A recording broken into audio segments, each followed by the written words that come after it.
Good morning students, मैं धरणीधर वैष्णव और भारतीय इतिहास की क्लास में स्वागत है मेरे यूट्यूब चैनल जीके धरणीधर वैष्णव।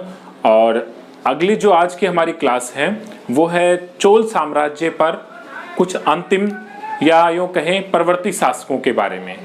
पिछले दो वीडियोज या दो क्लास में हमने देखा इस चोल वंश की जो स्थापना हुई और इस वंश के जो प्रमुख शासक थे राजराज प्रथम और राजेंद्र प्रथम के बारे में हमने पढ़ा। उम्मीद है समझ में आया होगा। अगर चोल साम्राज्य के बारे में किसी प्रकार की कोई प्रश्न है तो कमेंट्स बॉक्स में आप जरूर पूछ सकते हैं, उसका यथासंभव उत्तर दिया जाएगा। आगे देखते हैं इस चोल वंश के अगले शासकों के बारे में। पीछे वाले जो शासक थे वो हमने देखा। सबसे पहले 850 ईस्वी के आसपास हमने इस वंश की स्थापना की थी, मतलब विद्यालय ने स्थापना की थी। उसके बाद आदित्य प्रथम, परांतक प्रथम, राजराज प्रथम, उसके बाद राजेंद्र प्रथम। आज जो हम देखते हैं वो है राजाधिराज प्रथम, इस वंश का अगला शासक कौन है?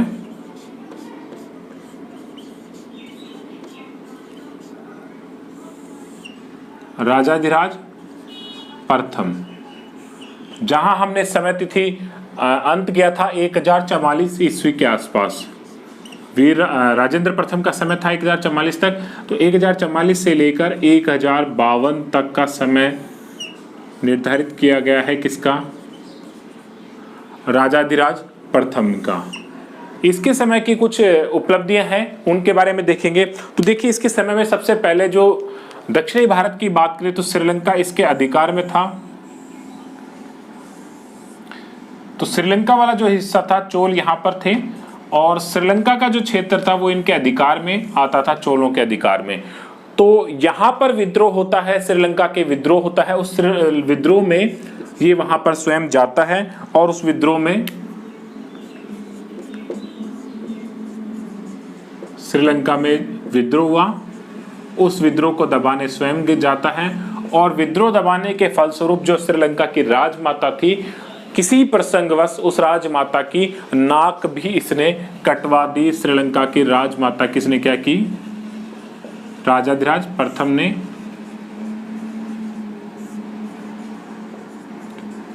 तो ये एक महत्वपूर्ण प्रश्न है। श्रीलंका में विद्रोह का दमन करते समय राजमाता की वहां की नाक कटवा दी थी राजाधिराज प्रथम ने।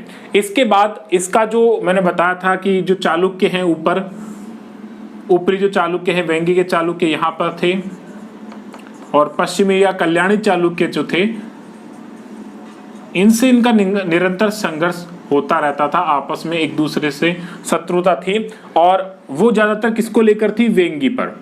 वेंगी में वंश तो था चालुक्य, वेंगी में चालुक्यों का शासन था, किंतु चोल भी अपना आधिपत्य जताने की कोशिश करते थे और कल्याणी के भी चालुक्य अपना उसको वंशज मानते थे। इसलिए इसके उत्तराधिकार को लेकर दोनों में आपस में हमेशा इनके पूर्वजों के समय से ही संघर्ष चला आ रहा था। तो यहाँ पर जो है इसका चालुक्यों के साथ संघर्ष होता है। चालुक्यों का जो इस समय शासक था सोमेश्वर। चालुक्यों का शासक कौन है इस समय? सोमेश्वर प्रथम। कौन है? उस सोमेश्वर प्रथम से इसका संघर्ष होता है राजाधिराज प्रथम का। सोमेश्वर प्रथम इस युद्ध में परास्त होता है और पुंडूर के युद्ध में ये परास्त होता है। युद्ध कौन सा है? पुंडूर। पुंडूर युद्ध के में परास्त होने के बाद सोमेश्वर जो है ये तो अपने राज्य तक सीमित हो जाता है, किंतु राजाधिराज प्रथम है वो कलिंग तक जाता है, वेंगी तक जाता है और एक विशाल साम्राज्य की जो नींव थी उसको कायम रख पाता है। और इस विजय के उपलक्ष्य में, इस चालुक्यों के सोमेश्वर प्रथम को हराने के उपलक्ष्य में, विजय के उपलक्ष्य में विजय राजेंद्र की भी उपाधि धारण करता है। कौन? राजाधिराज प्रथम। कौन सी उपाधि? विजय राजेंद्र की उपाधि धारण करता है। किसकी बात कर रहे हैं? राजाधिराज प्रथम की। एक और महत्वपूर्ण बात, इस विजय के उपलक्ष्य में ये क्या करता है? अश्वमेध यज्ञ भी करवाता है।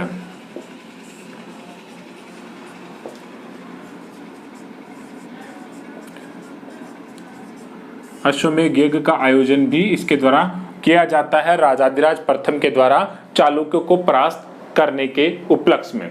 किंतु देखिए चालुक्य से इसका निरंतर संघर्ष होता रहा और अंतिम रूप से जो चालुक्य से संघर्ष हुआ उस युद्ध के दौरान ही, कोप्पम का जो युद्ध चल रहा था, उस कोप्पम के युद्ध में ही राजाधिराज प्रथम की मृत्यु हो जाती है।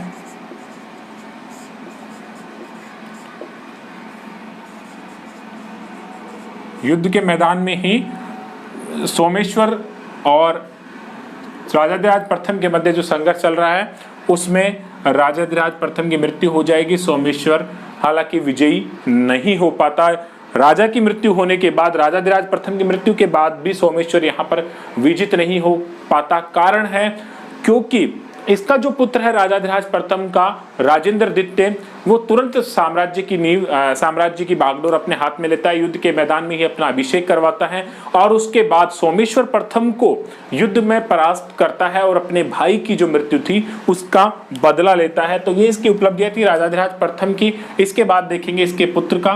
देखिए श्रीलंका में विद्रोह में राजमाता की नाक कटवा दी थी। चालुक्य के सोमेश्वर प्रथम से संघर्ष हुआ। पुंडूर के युद्ध में ये विजय जीत जाता है और उस विजय के उपलक्ष्य में विजय राजेंद्र की तो उपाधि और अश्वमेध यज्ञ का आयोजन करता है। उसके बाद कोप्पम के युद्ध में परास्त होकर मारा जाता है राजाधिराज प्रथम। अब राजाधिराज प्रथम की मृत्यु के बाद में देखिए आगे इसका जो पुत्र है वो शासक बनता है। राजाधिराज के बाद अगला जो शासक है वो है राजेंद्र द्वितीय।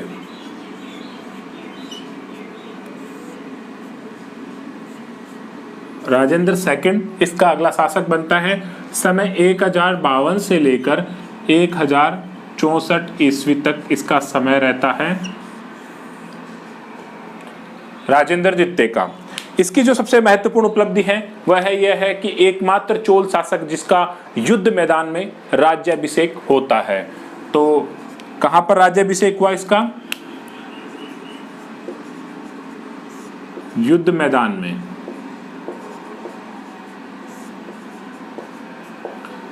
युद्ध के मैदान में ही अपने भाई की मृत्यु के बाद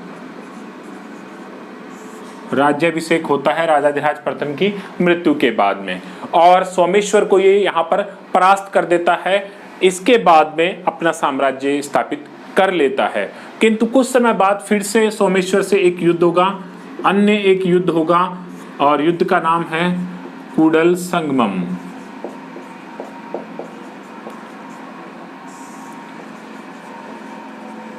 और कूडल संगमम में केवल अकेला अपने दम पर सोमेश्वर प्रथम को परास्त करता है चालुक्य शासक।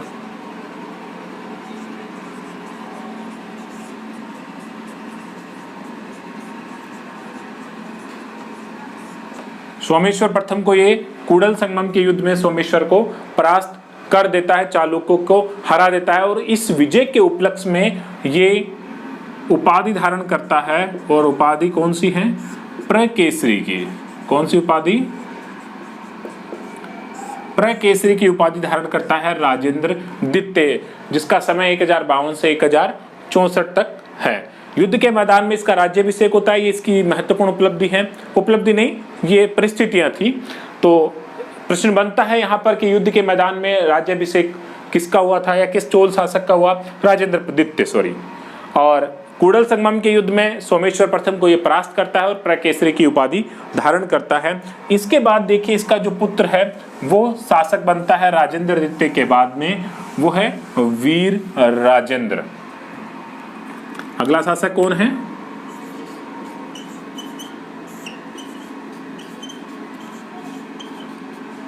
वीर राजेंद्र। और वीर राजेंद्र का समय 1064 से लेकर 1070 ईस्वी तक का इसका समय माना जाता है।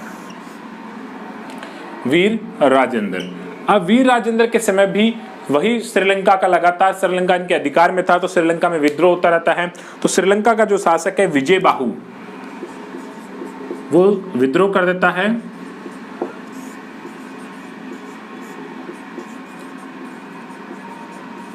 श्रीलंका का जो शासक है विजय बाहु, उसका विद्रोह होता है और उस विद्रोह को दमन करता है कठोरता पूर्वक।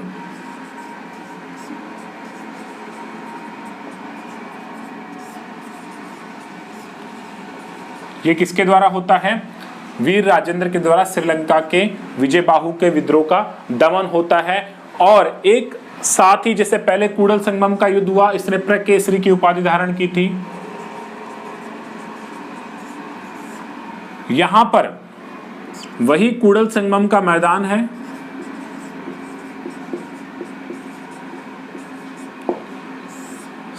शासक भी वही है, सोमेश्वर प्रथम।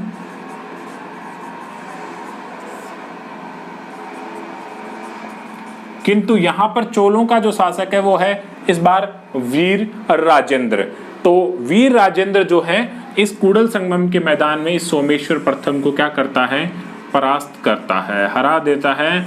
और हराने के बाद में उपाधि धारण करता है, जैसे इसके पिता वीर जो राजेंद्र द्वितीय ने प्रकेसरी की उपाधि धारण की थी, इसने राजकेसरी की उपाधि यहां पर धारण की। कौन सी उपाधि? राजकेसरी की उपाधि धारण करता है वीर राजेंद्र। ये इसकी महत्वपूर्ण उपलब्धियां हैं। अब देखिए इसके समय में घटनाक्रम थोड़ा सा बदलता है। क्या घटनाक्रम बदलता है? इसके बाद सोमेश्वर जो प्रथम है ये आत्महत्या कर लेता है, तुंगभद्रा नदी में कूदकर इस युद्ध के कुछ समय पश्चात आत्महत्या कर लेता है। इसके दो पुत्र हैं, सोमेश्वर द्वितीय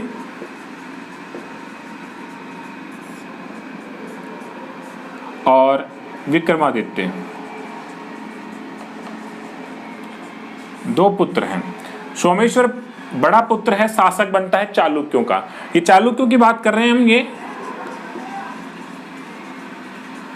क्योंकि चोल तो हमने यहां पढ़े हैं, राजाधिराज प्रथम, राजेंद्र द्वितीय, वीर राजेंद्र। वीर राजेंद्र सोमेश्वर प्रथम को परास्त करता है, चालुक्य शासक को, और ये बाद में आत्महत्या कर लेता है। तो इसके दो पुत्र हैं, सोमेश्वर द्वितीय और विक्रमादित्य। सोमेश्वर द्वितीय शासक बनता है, तो विक्रमादित्य जो छोटा भाई है वो भाग कर किसके दरबार में आ जाता है, किसके पास चला आता है? वो आता है वीर राजेंद्र के पास में। वीर राजेंद्र क्या करता है, जो मैंने बताया वेंगी का जो यहां देखते हैं, जो यहां पर वेंगी का साम्राज्य था, इस वेंगी के इस दक्षिणी भाग का साम्राज्य सौंप देता है किसको? विक्रमादित्य को, वीर राजेंद्र। और अपनी पुत्री का विवाह भी इसके साथ में कर देता है। पुत्री का विवाह भी, यानी एक तरह से ये इसका दामाद हो जाता है। वीर राजेंद्र का क्या बनता है? दामाद विक्रमादित्य। और विक्रमादित्य को वेंगी के दक्षिणी भाग का साम्राज्य सौंप देता है वीर राजेंद्र। यहां तक घटनाक्रम में कोई बदलाव नहीं है, सामान्य सी बात है कि भाई अपने दामाद को एक तरह से कुछ राज्य दे दिया, यहाँ बड़ी बात नहीं हुई। इसके बाद एक थोड़ा सा परिवर्तन आएगा, वो हम देखते हैं आगे। देखिए यहाँ पर जो परिवर्तन आएगा वो आएगा इस वीर राजेंद्र की मृत्यु के बाद में। वीर राजेंद्र की मृत्यु हो जाती है तो दामाद जो है वो वेंगी के साम्राज्य में कायम है। इसके बाद जो वीर राजेंद्र के बाद है इसका पुत्र अधिराजेंद्र, कौन शासक बनता है? अधिराजेंद्र, मात्र 1 वर्ष के लिए। 1 वर्ष के लिए कैसे? जो ये वेंगी का साम्राज्य बताया मैंने, इस वेंगी के साम्राज्य के जो उत्तराधिकारी था राजेंद्र, वो आक्रमण करता है इस अधिराजेंद्र पर और अधिराजेंद्र को मार देता है। तो दामाद था विक्रमादित्य, विक्रमादित्य का जो पुत्र है, यानी चोलों का एक तरह से कह सकते हैं रक्त था, चोल और चालुक्य दोनों का। विक्रमादित्य चालुक्यों का था और इधर से इसकी माता जो थी वो चोलों की थी, इसलिए राजेंद्र जो है दोनों का मिश्रण था। और इस अधिराजेंद्र की मृत्यु के बाद 1 वर्ष के शासन के बाद यहाँ जो अगला शासक बनता है वो बनता है राजेंद्र, या अपना नाम बदल कर रखता है कुलोतुंग प्रथम। क्या नाम रखता है? कुलोतुंग प्रथम यहाँ शासन कायम करता है। इसका जो समय है वो समय निर्धारित किया जाता है लगभग 1070 से लेकर 1120 तक। 1070 से लेकर 1120 तक डूबते हुए चोल साम्राज्य को एक नई गति प्रदान करने वाला है कुलोतुंग प्रथम। अब देखिए ये चालुक्यों को मिश्रित रक्त वाला था, इसलिए स्वीकार करना आसान नहीं था, इसलिए ये कुछ ऐसे कार्य करता है कि वहाँ की जनता और लोग इसको स्वीकार कर ले, इसलिए वहाँ पर प्रचलित करों को ये हटा देता है।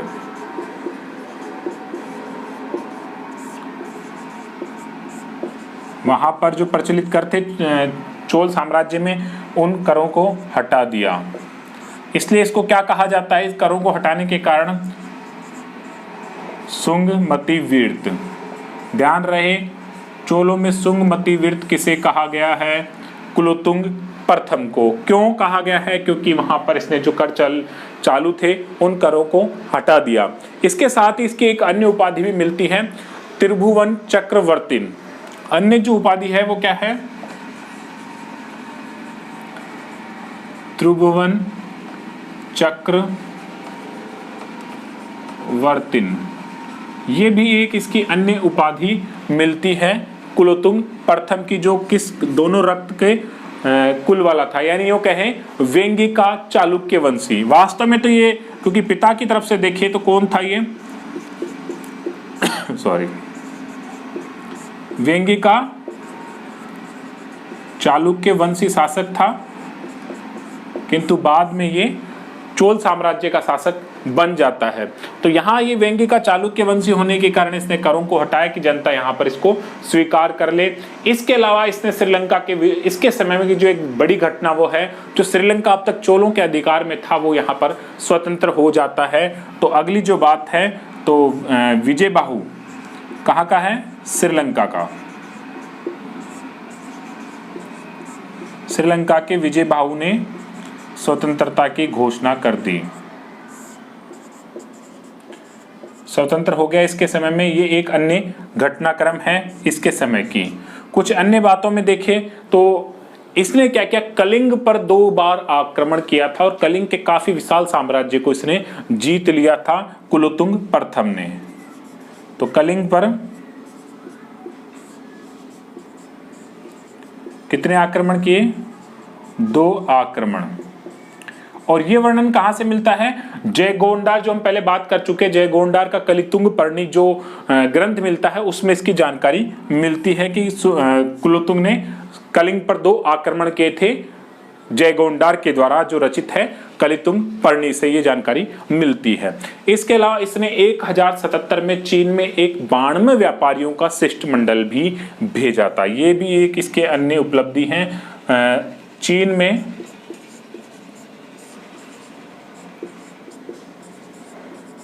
बाणवे व्यापारियों का क्या भेजा? शिष्टमंडल।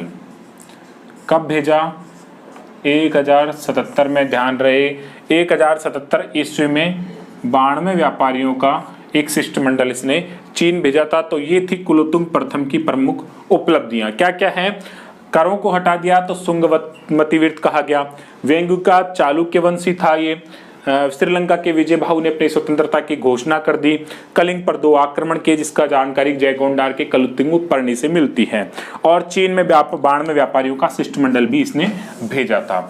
चलिए आगे अंतिम शासकों के बारे में और देख लेते हैं। इसके बाद साम्राज्य लगभग बिखर सा जाता है, ज्यादा कोई महत्वपूर्ण साम्राज्य नहीं बनता। कुलोत्तुंग के प्रथम के बाद में जो इस वंश का अगले शासक की बात करें तो वह है विक्रम चोल। और विक्रम चोल की जो उपलब्धि है वो यह है, इसके समय में जो इसकी जो उपाधि मिलती है वो त्याग समुद्र की मिलती है और चिदंबरम में नटराज शिव के मंदिर का पुनरुद्धार करवाया। क्या उपाधि मिलती है? त्याग समुद्र। और साथ ही चिदंबरम में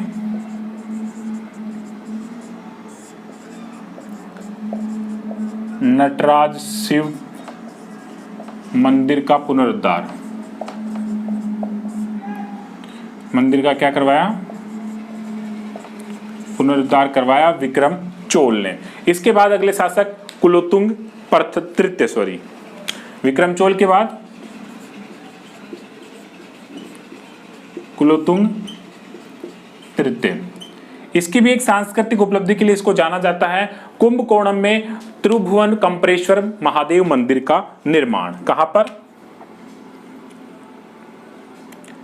त्रिभुवन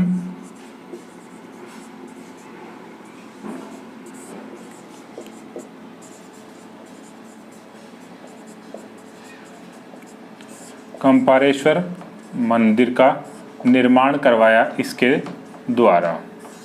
ये इसकी उपलब्धि है कुलोत्तुंग तृतीय की।